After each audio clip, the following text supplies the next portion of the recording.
Hello everybody, thank you for joining me. I do truly appreciate it. Today I want to talk about a book that I read recently called Mickey7 by Edward Ashton. And the way I got into this book, the way I stumbled in this book is perhaps an interesting story. I was doing some YouTube surfing, looking up books, looking up a review on a book, and I stumbled upon this booktuber, and she was doing a review on the book I was looking for. She also finished that, and it went on to the next video, and the video review that I came up next was Mickey7 by Edward Ashton. And she did a great job. She made the book sound great, and so I decided I wanted to read that book. I went and ordered me an Amazon copy, cheapest copy I could find at the moment. And then also I got an opportunity from Phantasia Press, from Diana Petrov, to get me a signed limited edition copy, beautiful edition from Phantasia Press, signed by the author. This one is what they call a PC copy or a publisher's copy. I'll show you real quickly the signature page for that. Ended up getting me a beautiful copy of this book from Phantasia Press. When this book came in, I was already reading this book here. So here's what I thought. I did a review for this, an unboxing video, talking about how great this was, and I had read just a little bit of Mickey7 in the process, and so far I really like the beginning of it. It started with a bang, immediately giving you information about where you're at right now, and then over time the book would go back and start to build the earlier stuff, so you have a little bit better understanding of where we are and such as that, and then would continue on through the story as it would go. But essentially on Mickey7 refers to a person's name, and the 7 would be the 7th iteration of that person. We start off on a planet called Niflheim, something like that. I probably mispronounced it, but I'll stick with it. Niflheim, and this fella Mickey is trouncing around talking to his buddy Berto on the little comms, and Berto's flying around in a spaceship. Mickey starts off the book just pissed off because he said this is the stupidest death I'll ever have. He falls in a hole 100 feet down. He's only mildly injured, a small injury to his wrist. His buddy Berto's like, well, looks like you're done. Goodbye, because he knows that Mickey is what they call an expendable. On these missions that they take to go try to discover new planets and colonize new planets, they'll send a person along on these missions that can die easily, and it's no big deal because they have all of their genetic code and all of their memories uploaded and their personality and all this stuff uploaded into a machine that can just spit out goop, where you put goop in and it can spit out a new person. So they're not worried. Berto's not worried. And Mickey's, early in the book, Mickey says, well, some friend, you get the impression that they were friends. And the book goes on to tell you the backstory and how that worked. And you get to realize that Berto isn't as much of a friend. But anyway, Berto's like, okay, goodbye, no big deal. You're gonna die anyway, and he moves on about his business. But Nasha, who we later find is Mickey Barnes' girlfriend, she shows up and she's gonna rescue him. She's more determined. Mickey says no, and she says yes, and essentially Mickey lies to her, tells her, look, I am badly injured, I'm not gonna survive anyway, because he knows he doesn't want to put her at risk. He knows she can't be replicated, and so if she dies, she dies. Meanwhile, he still kind of feels like he's immortal at this point, knowing they can just recreate him and go on with his memories and all that stuff. But he ends up talking Nasha into leaving, and reluctantly she leaves, assuming that he'll be dead and she'll see the new Mickey8 in short time and move on with her business.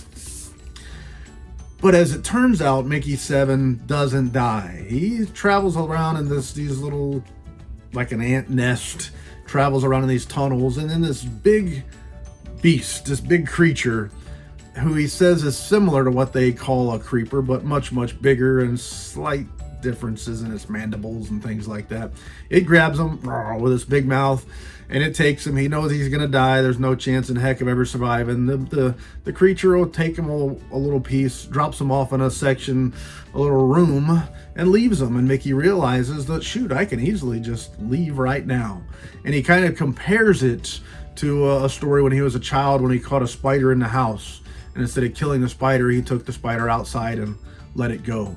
He feels like this creature kind of did the same thing for him, and he wonders if it had the same sort of feeling that he had when he rescued the spider and set it free. But he makes it back to their dome where they're living on this planet that the atmosphere is not quite right for him and stuff. He makes it back to the dome, goes to his room, goes to his bed, and lo and behold, somebody's been sleeping in his bed. And what he finds is himself. They had already jumped the gun, created Mickey-8, and Mickey-8's been sleeping in Mickey-7's bed.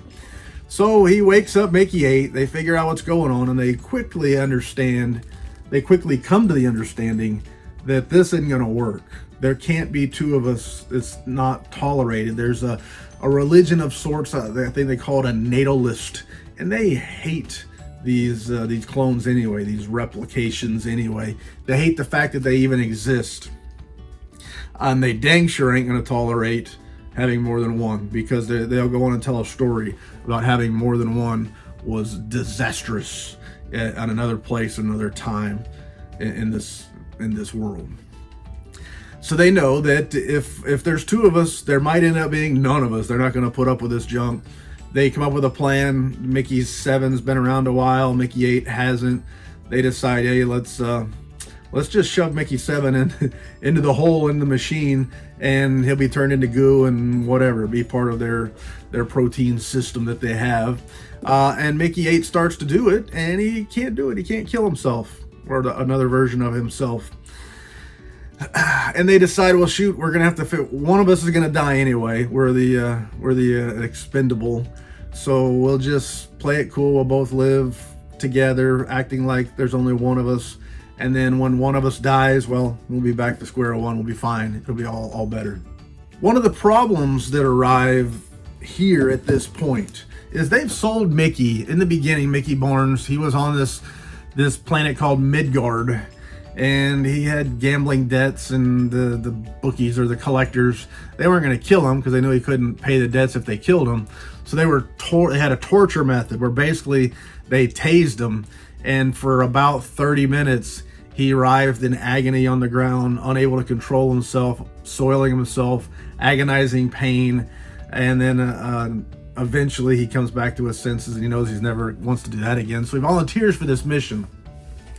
And he wants to be on this mission to get on this ship I think it was called the Drakkar, and go to this Nephilim planet, or try to find it anyway. But all of the roles are taken, all the jobs are taken, highly specialized, lots and lots of skilled people applied for all of the jobs. Mickey Barnes has no skills. He's a historian, which is pretty useless in this world. Apparently nobody really cares about people who can dissect history or remember history, but there is a spot that they can never fill, and that's the spot for the expendable. Usually they have to force somebody, a murderer or somebody from prison, force them into this role, because to bring droids on the ship, not only does it cost a lot, but it takes up a lot of space and weight, and to have a droid die or be destroyed would be intolerable. So it's a lot cheaper and easier to replace these expendables by just creating new ones. Shove the old one in the hole, it pops out a new one. Or shove, if they don't have the old one, then they end up having to use their own resources, which they don't like either. They don't like spending that money.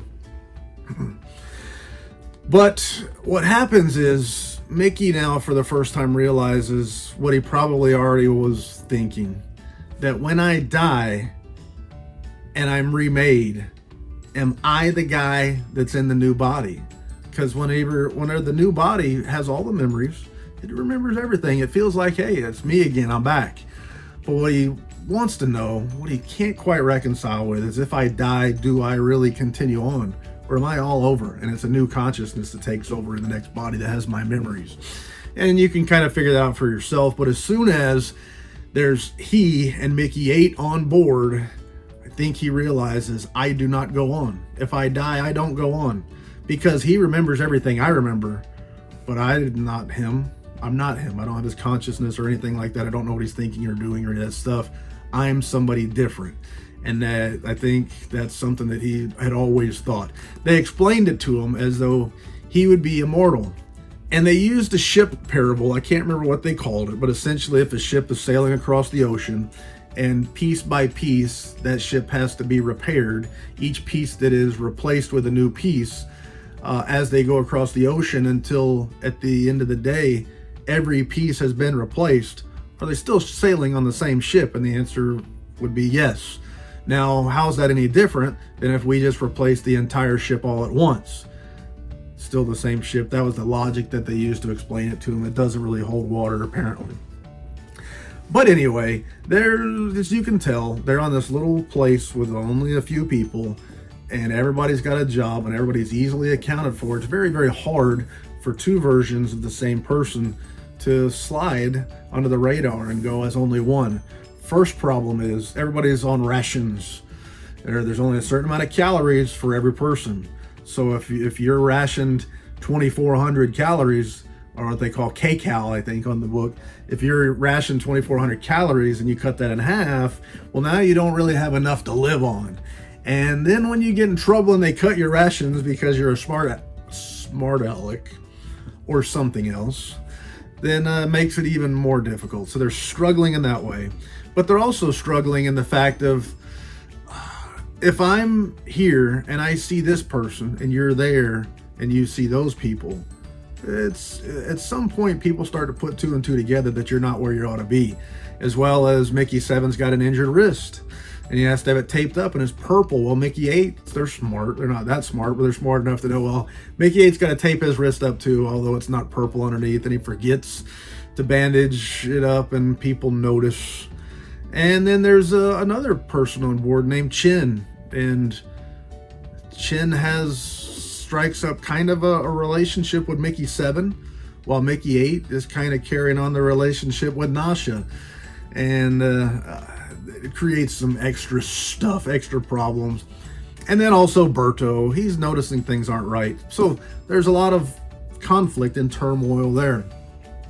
At the same time, their leader, the boss, named Marshall, he's one of these religious folks who thinks that these clones shouldn't exist, and he doesn't like Mickey anyway, and he keeps finding ways to make Mickey's life even more difficult. I don't want to tell you too much more about the story as the details go, but this book hooked me from the beginning and all the way through. When it was all said and done, I said, I want to read the sequel, Antimatter Blues, and I really, really do. But I really like this book. It's the first thing I'd read from Edward Ashton. Never heard of the guy until I found out Phantasia Press was publishing this book, and I didn't hear the guy, didn't hear the book, didn't read the book, but now I have. And if this is representative of Edward Ashton's writing, I'm a fan. The book is written in first person, so Mickey7 is in first person. Mickey 8 is not. So Mickey 8 would be a different person than Mickey7, another way that it's kind of showing whether or not he is, if he is immortal or not. When it comes to science fiction and fantasy, this is right up my alley. This is the kind of stuff I like. I don't like the huge epics. I don't like the stories that'll have many characters and span centuries, different places and all that kind of stuff. This is a story. It's a nice tight story. It's less than 400 pages, and page count doesn't really bother me. 8, 9, 1,000 pages, 800, 900, 1,000 pages is fine with me. But I like a tight story. I don't like to have to always write down all these people and all these places or try to remember it. And I don't like to be wondering, now, who was that again, or where are they at again, or what's going on now. So I do have trouble with the genre occasionally, But when it's my style, I really like it. And there's been some authors that I read that have really done it right. And Edward Ashton has done it completely right. I can't wait to get into Antimatter Blues. And I would recommend this book to anybody who can set aside their disbelief. See, I'm a big fan of Westerns. I'm a big fan of Star Trek, the original series, The Twilight Zone, of Ulster Rifleman. And one of the things I found when I've talked about liking genres or disliking genres, at some point in my life, I decided Westerns are okay. And I never used to like Westerns growing up. But I figured out if it's got a story that'll get me, if it's got characters that'll get me, I can forget about genre or setting or anything like that and really put myself in that story. And I compared The Rifleman to Star Trek, the original series. Usually fans of The Rifleman are not the same people that are going to be fans of Star Trek, the original series. But to me, they're so similar. It's the same kind of story. It's just being told in different places. Told in different times and stuff. And this is a kind of book also that you couldn't have a fantastic story like this in some settings. But in that fantastic story, there's characters, and some of the characters are unlikable. Some of the characters are likable. And I think Mickey7, Mickey8, Mickey Barnes, he's not the perfect character. He is a guy that doesn't really try to overachieve. He seems to try to just get along and get by and make do and live life day to day. And I can dig it. I can dig that kind of a character. I don't need my main character to be the big time hero or any of those things. It's okay. But Mickey does it, and I found myself really pulling for Mickey7, really wanting things to work out right for him. And some of the other characters in the book, Chin starts off as a character that I kind of liked. And I'll just leave it there. Nasha, another one. This is a Spitfire. This woman has attitude. She's bad to the bone, and she's not embarrassed or ashamed or anything. She is what she is, and she don't care what that means. So she's a really good one too. Some really good characters in this book, and I don't think I should go any farther, but I do recommend Mickey7. I can't wait for Antimatter Blues. And with that being said, I don't know how many more lies I should try to tell, so I'll just leave it there. Thank you for your time. I do truly appreciate it. C'est la vie, baby. Doo-doo. Okay, now I gotta go change the lawnmower blades on the mower. This weekend it's gonna be mowing time. Way it goes. That's living in Florida. You mow a lot earlier than you do at other places, and you keep mowing a lot later in the year than you do other places too.